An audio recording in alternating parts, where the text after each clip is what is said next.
Is there a reason why you think that these more, I don't know what you call it, ugly promotions are working better? Is it because people think the company is not as, shiny or expensive? Do you think that's the reason it's converting, or is there something else that you see from your perspective of why those actually convert at a higher rate? Yeah, I think it's everybody wants to deal with a company that they can relate to, and there's a sense of authenticity to the ads that aren't overly polished.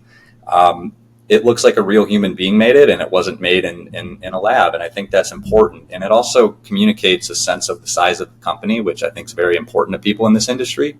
I could speculate. I don't have exact data on that, Greg, but I do believe you're right in that it communicates perhaps company size as well as pricing to some extent as well, because if you have an overly polished, beautiful ad, I think people read into that. And in fact, when I worked in the HVAC industry, we did a ton of research, and consumers would flat out say they must be expensive because they've got a beautiful truck design.